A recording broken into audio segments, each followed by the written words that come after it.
Good morning, good afternoon, everyone. We'll just wait a few minutes here, about a minute to get everybody logged in, and we'll be starting in about a minute to 90 seconds.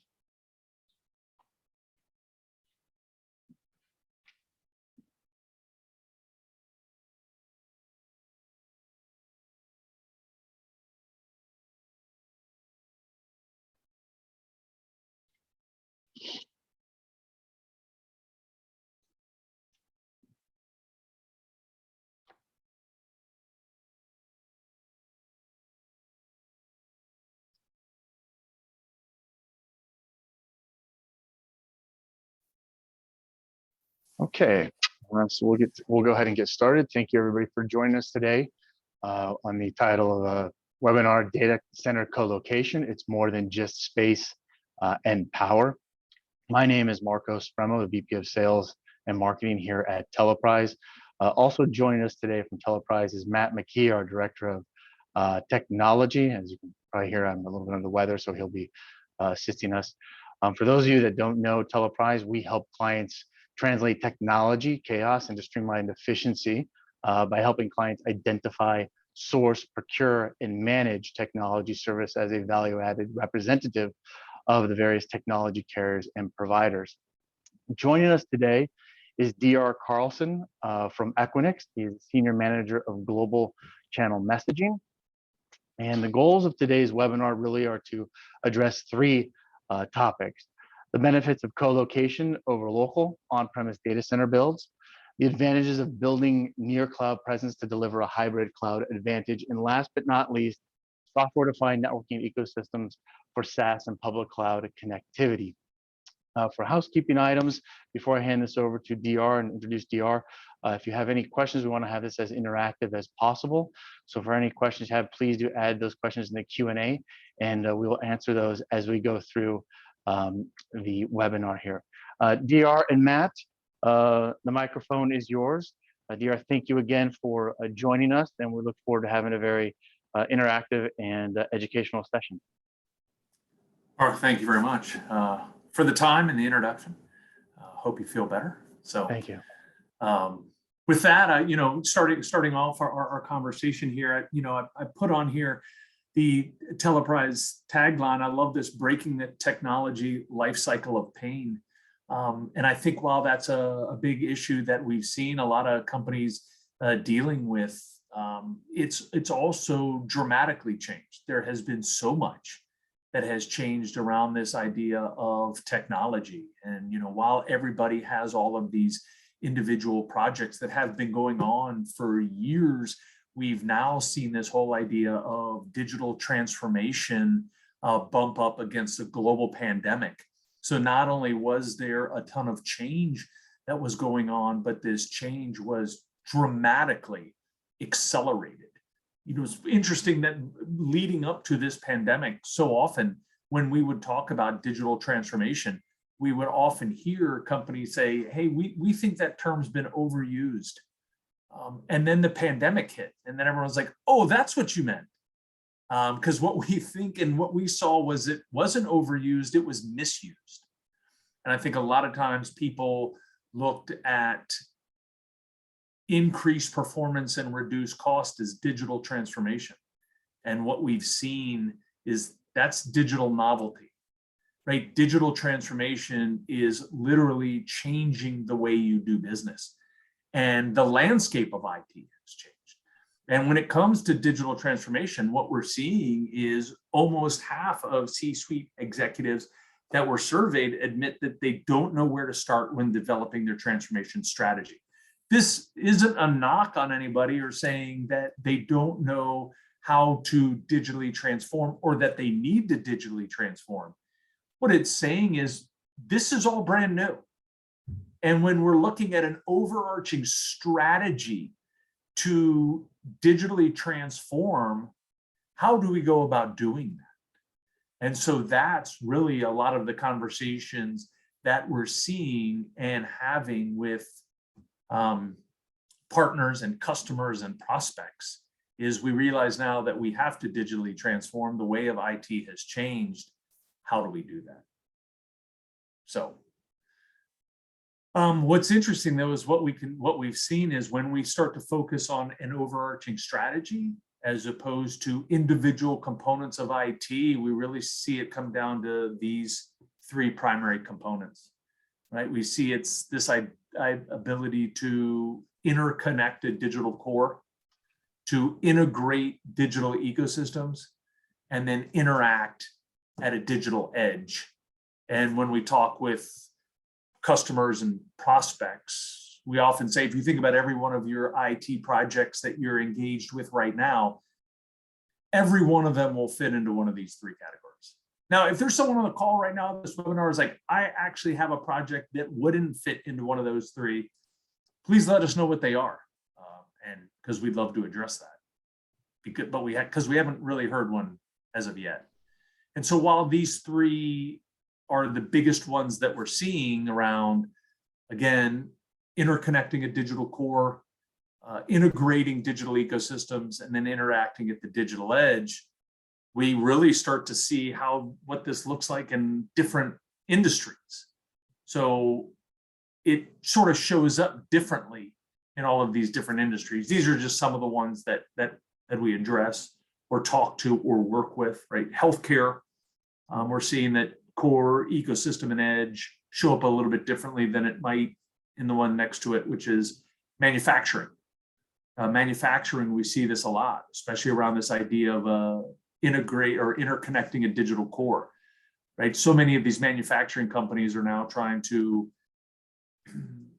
integrate industrial IoT and machine to machine in these buildings that were built in the middle of nowhere, unless you're Tesla, of course, right? I mean, but manufacturing companies that years ago were building their factories where land was really cheap, they're now trying to introduce industrial IoT, and the infrastructure that it's set upon isn't able to support it. And so those are where we see it show up in manufacturing. For retail, we're seeing, again, digital core, digital ecosystem, and digital edge being so important and really taking a big step forward in retail, especially with COVID.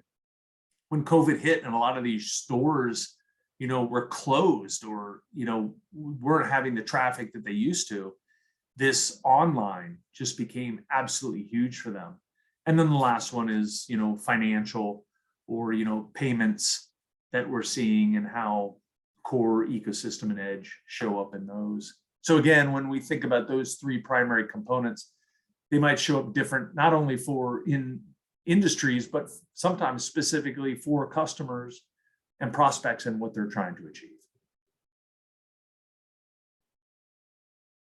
So sort of a long-winded intro, but before I move on, I wanted to see if there were any thoughts and or comments.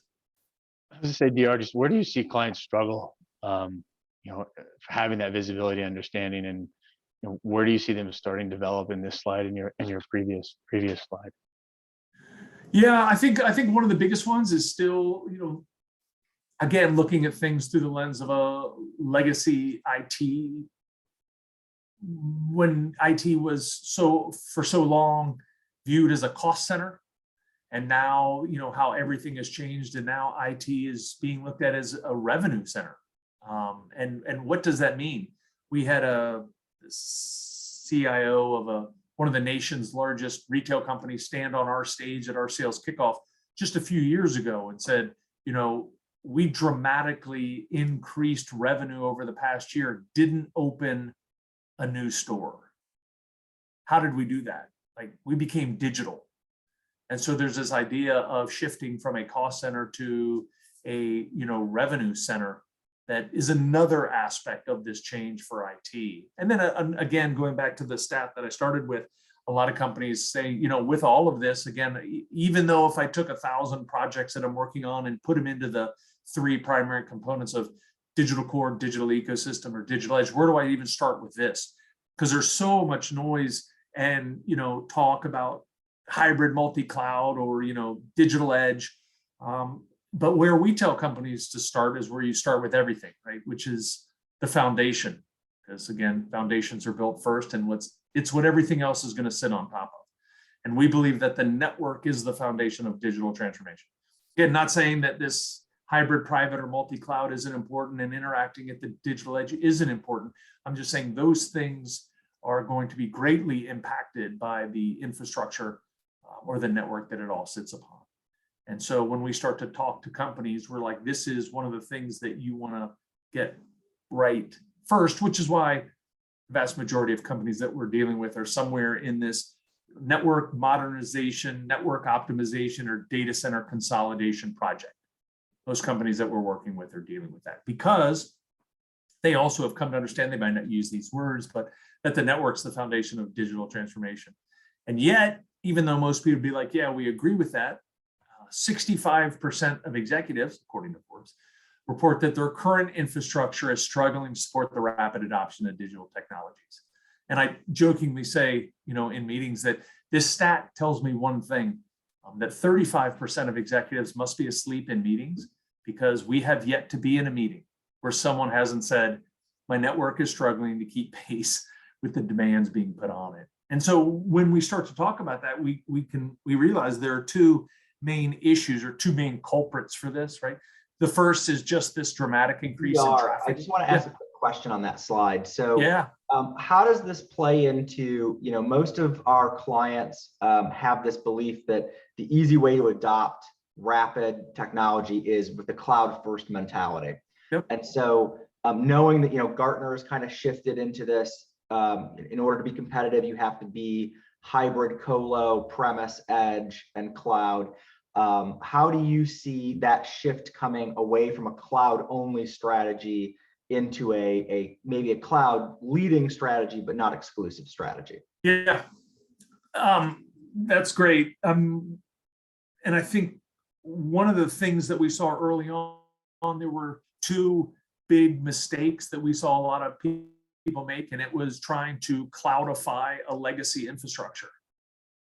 And it was like, well, we have access to all of this, increased performance that we were looking for, but we're not getting the full benefit of that because of our legacy infrastructure.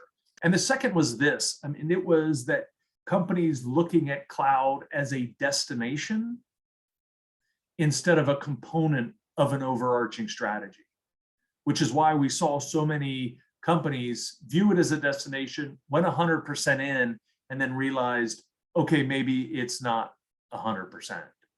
And so, we've had conversations with companies who said, we made that mistake. We went 100% in. And so our goal for the next year is we're not going to be 100% in. And, we'll say, well, what's your goal? Well, we're going to go 80% in. Great. How do you know that's the right answer? And their answer is we don't. And so again, as long as you continue to view that as a destination, that'll continue to be an issue. As soon as you start to change that and realize that it is a component of an overarching strategy, is when it starts to get leveraged for all of the reasons that it should be leveraged. Again, super powerful, super beneficial, but again, it's a component of an overarching strategy.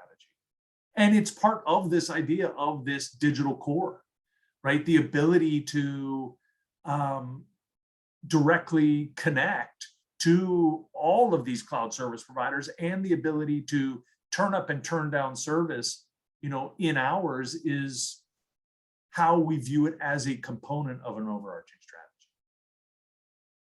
But all of that, access only adds to these numbers, right? When we start to think about just this dramatic increase in traffic. So when you think about this, if someone rolled their network out in 2012, that would have been some foresight to imagine, what that traffic would be in 2022. Most of the companies we work with rolled their network out long before 2012. I'm not saying that they haven't upgraded it, but it's hard to, keep pace with just this amount of traffic. And when we talk to companies to say, I know we're just starting 2022, but if you had to guess where this red bar for 2023 was going to be, do you think it's going to be lower or higher than 2022? And we're not there yet, but everyone seems to have the same answer, which is it's going to be much higher, right? Which means the problems that we're having are only going to get worse. So, what do you see, DR, as a challenge, that the biggest challenge that clients are facing in making that migration? I mean, obviously it's a big lift and change. What would you say the number one thing that you're seeing clients struggle with? Yeah, it's trying to do all of these things on this legacy infrastructure, which is, one of the issues. And, here's why this is the issue. And again, this made all the sense in the world when we rolled these networks out. So it's not like anyone was like, hey, you were wrong. This made all the sense in the world. We had to bring everyone back to our headquarters because that's where all of our critical applications sat. But you ask companies, is this where all of your critical applications sit today? Most of them will be like, no. Yeah, then this doesn't make sense anymore, which is why it's causing all of these problems over here on the left, which are all of the problems, or many of the problems that our prospects and customers are dealing with. The big one is this, to answer your question. The solution to this used to be add more bandwidth. But what's interesting now is it only makes the problem worse, right? So it's making our networks more rigid. And so the biggest thing that we need to overcome is this idea is, transformation will not happen on legacy architecture. It just simply can't. And that's why the first thing that companies need to do is to establish this digital core. And this digital core has to be distributed, not centralized. And again, this is why every single one of our prospects and customers are somewhere on this network modernization, network optimization, data center consolidation project for this reason, right? They realize they have to get this foundation set, but this foundation has to be digital. And so, what were the problems before, we're now starting to see this is what the solution looks like. Gives us the ability to localize this traffic, optimize this network. Again, back to the point we were talking about earlier, it simplifies this cloud strategy, right? Of understanding now I can turn up and turn down service. But it also gives us the ability to lead into our second big pillar, which we'll come to eventually, which is this digital ecosystem. Now I have the ability, once this is in place, to peer directly with partners as well as leverage these business ecosystems. But it's not about just being distributed, right? It's not, hey, we're just going to be distributed and everything. Okay. What's important is what's inside of these centers, right? And that's at Equinix, right? I mean, these companies. DR, real quick.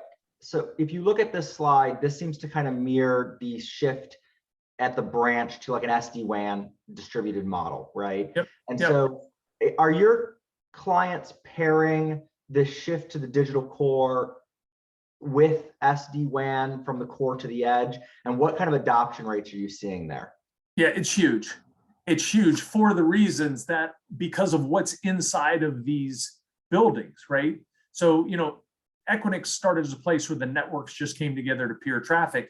And since they were peering traffic inside of Equinix, this is where they built their core infrastructure.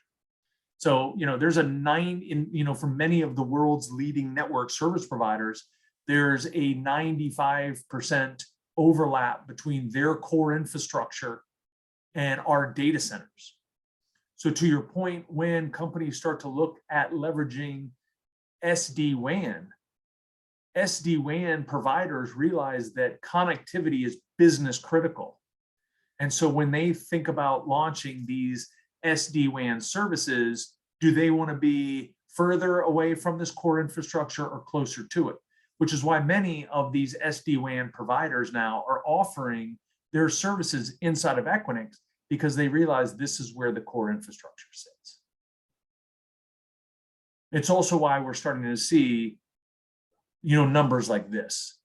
And while this is a case study, these numbers are typical, right? We're seeing companies go from this centralized architecture to this distributed type of architecture. And we're seeing them cut their network spend in half, right? Drastically improve latency and dramatically increase their bandwidth. Again, because they're not pulling it all back to this central location, but instead they have the ability to access the core infrastructure of the world's leading network service providers. Does that answer that question? It does. Thank you. Perfect. So now, when we're working with these companies, again, this is one of the first steps that we walk with them through this, we call it our digital infrastructure roadmap, that establish this digital core. And the next is the ability to connect it to a digital ecosystem. And the reason that, you have to connect to these digital ecosystems, we see this all the time, digital transformation won't happen in isolation. McKinsey states that failing to embrace these digital platforms or these ecosystems is one of the biggest pitfalls in a digital strategy. One of the reasons is that these digital ecosystems are going to account for more than $60 trillion in revenue by 2025. So again, this was our story. We just started as a neutral location where all of the network service providers were coming together to peer traffic. And since they were peering traffic inside of Equinix, this is where they built out their core infrastructure. And since then, over the years, industries have realized that the closer they were to this core infrastructure, the more it was going to benefit their business. So the first to realize this was the financial industry. They realized that the closer they were to the core infrastructure, the lower their latency was going to be. I am not a subject matter expert in the financial industry, but I have heard that low latency is pretty important. Not long after that, it was the content and digital media companies that realized the closer they were to the core infrastructure, sooner they could offload their traffic, their performance went through the roof, and their cost went down. The real turning point for us, though, is when the cloud service providers realized that the closer they were to this core infrastructure, the more their services they were going to be able to sell, or as we like to say, connections enable consumption, which is why there are more cloud on-ramps inside of Equinix than anywhere else in the world. Again, they started realizing that the closer they were to this core infrastructure, the better it was going to be for them. And so we tell people, back to one of the earlier questions, any of these customers now that are on this hybrid private or multi-cloud journey, that the most efficient and secure place for them to continue this journey would be in the exact same location that the cloud service providers have built their on-ramps and the network service providers have included their core infrastructure. One of the things, it's why 80% of Google egress traffic runs through Equinix, or why, AWS is available in so many markets or has so many on-ramps inside of Equinix. And it was because of this then that the enterprise started realizing now that their critical applications weren't sitting in their basement anymore. You probably hear a number of enterprises say this: we don't need to be in the data center business anymore. And so this is where you start to see this, almost like a conflicting message of, the data center is dead, and yet, why are so many people moving into Equinix? And there's a little bit of difference between, hey, this is where we're going to park a bunch of gear, as opposed to this is where we're going to take part in the digital economy. And so we started seeing the enterprise move inside of Equinix. And then they started realizing that the companies that they used to connect to outside of the walls of Equinix were also inside of Equinix. And so we started seeing these massive ecosystems grow inside of Equinix, again, because now all of these companies were realizing that they could start to privately connect. And some of these ecosystems just became huge because, again, all of the components that these industries were dealing with, they had the ability now to privately connect and turn up and turn down service inside of Equinix in hours, as opposed to days, weeks, or months, or as we like to say sometimes, minutes instead of months. And so when you start to look at this, and I apologize, this is an old slide, as you can see, all this data was current as of first quarter 2021. We're well over 400,000 interconnections now. But when you talk about just density and the networks, content service providers, as well as the hyperscalers being deployed inside of Equinix, density, increases gravity, increases density, and so on, which is why we're seeing more interconnection growth inside of Equinix quarter after quarter than our next 10 closest competitors combined. Because these companies are now realizing they can not only connect to these ecosystems, but they have the ability to start to address the next 10 to 20 of their IT initiatives because the underlying technology is also deployed inside of Equinix. So DR, as you look at this, when you think about a mid-market customer, maybe today doesn't have any data center assets and is running just on-premise, servers, what's the thing that surprises them the most that they get out of looking at moving into an Equinix facility? Yeah, that's, we see that a lot. There is that question of, well, I don't have a ton of things that I need to move, and it really has less to do about moving, which is why we're seeing less and less about this data center consolidation and more about, network optimization.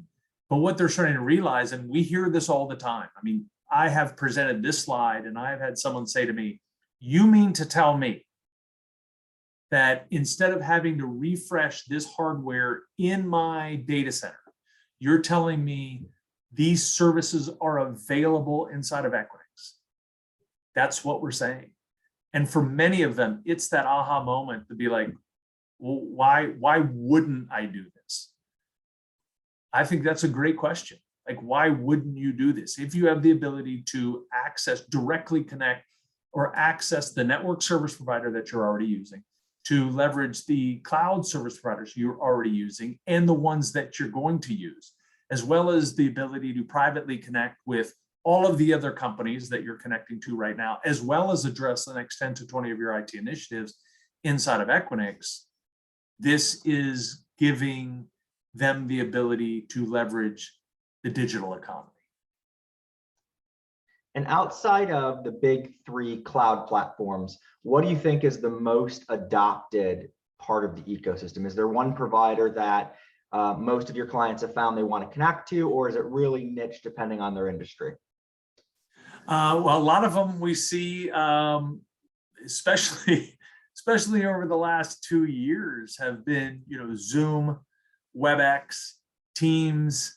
I mean, all of these services that allow them to connect and stay connected to not only their customers, but internal, their internal stakeholders as well. I mean, the report I heard that Zoom, when COVID hit, went from 1 million instances a day to 100 million. Now, I have to imagine even, the most proactive planner would probably plan for 10 times the amount of growth.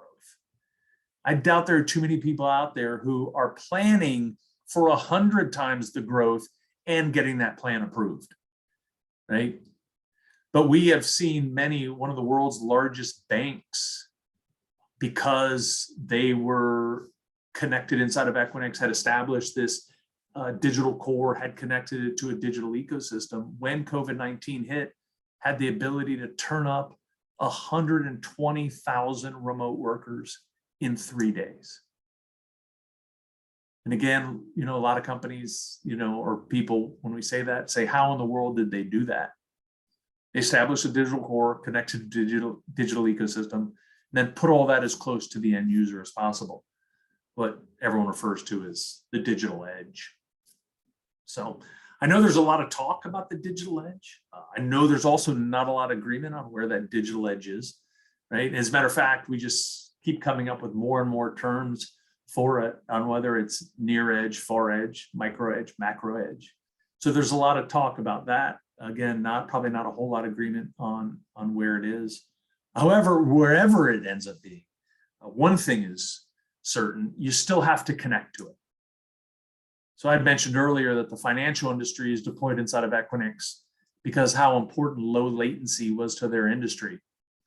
But what we've seen lately is the fact that low latency is now important in every industry. Matter of fact, 88% of IT decision makers cite low latency as the most important quality of their network. What's the dominant factor that determines latency? It's the actual physical distance the packets have to travel, which means this ends up being the most efficient and secure path that anyone's data can take. And because the networks, again, back to a previous point, have built their core infrastructure outside of Equinix, our prospects and data are going to pass through these buildings one way or another. And it'll either go directly through it or indirectly through it. And what we have found is directly through it is a whole lot more efficient and a whole lot more secure. So I started this whole thing off with, again, coming back to just these three primary components of digital transformation. Interconnecting a digital core, integrating digital ecosystems, and then the ability to interact at the digital edge.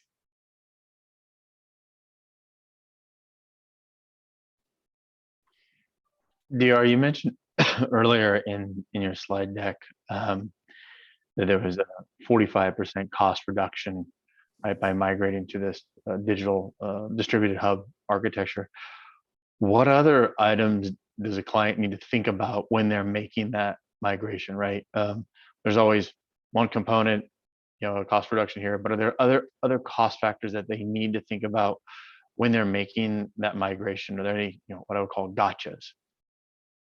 Yeah, I think one of the first big ones is that, digital transformation isn't about cost takeout. That's a legacy model of IT that we see. It's a byproduct. We do see it happen. Again, we see companies, cut their network spend in half and then have the ability to take that spend and continue with their digital transformation. But yeah, I think that's one of them. This ability that cost takeout in digital transformation is a byproduct, not one of the main reasons. The main reason, to even start with this digital core is the ability to not only address the dramatic increase in traffic, but to how are we going to establish a foundation that's going to be able to respond at the speed we would need it to respond in this digital economy.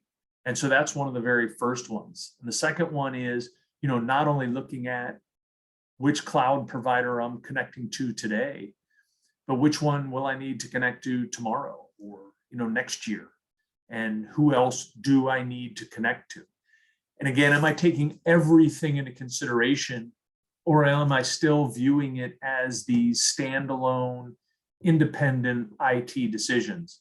Because that's where we saw a lot of people sort of paint themselves into a corner, said, for years I've made hundreds of decisions based on the least expensive solution. And now I'm being asked to stitch all these things together and provide a strategy. That's what I'm finding difficult. And so what we often recommend is, well, let's sit down. We call them strategy briefings. Let's take a look at doing a strategy briefing. Where are you in this entire process? What are you looking to accomplish? Where do you want to go? And, it's through these strategy briefings that we can say, we've seen the leaders in every single industry take these steps to become, or to really transition to a digital first mindset.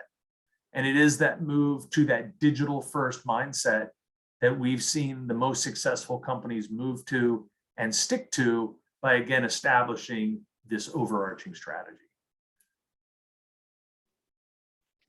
And what would you say, if I'm a client and I'm talking about this particular strategy, what are the two or three things that you would say, here are the things that you just absolutely must think about, prior to making this type of change or migration? Yeah, and I think, again, pare it down to these three primary components. Establish this digital core. Where are you in this process? And is what you're doing for this digital core going to establish a foundation that's going to enable you to do everything else? Are you in control of that before making a ton of other decisions? Not that you can't do them in parallel, but again, I think making sure that the foundation is established in order to do everything else. Is the ecosystem big enough that you're going to be able to connect to everyone that you need to, your vendors, as well as other people that you connect to now in your ecosystem? And then do you have the ability to get all of this information as close to the end user as possible, whether that's global or even if it's just domestic? And I think more importantly, mean, I can't tell you the amount of times we've done these strategy briefings where we've had individuals from different groups in IT come together and they have admitted, this is the first time I've met some of these other people. And so doing this, I think this strategy together for companies is super crucial. So DR, we've talked a lot about connectivity and that digital ecosystem that you guys bring to the market and that can enable your clients. But outside of that, what other advantages does the Equinix system have in comparison to the broader colocation market?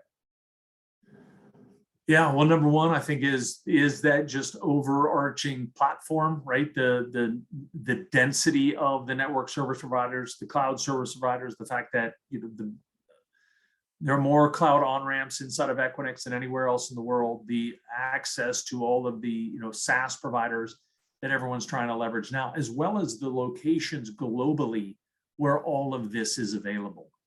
I mean, so when you start to think about, it's more of this idea of a digital platform, and that's where we would ask customers to start to think about us. Is this digital platform where they can access everything that they need, and to sort of stop thinking about it as co-location.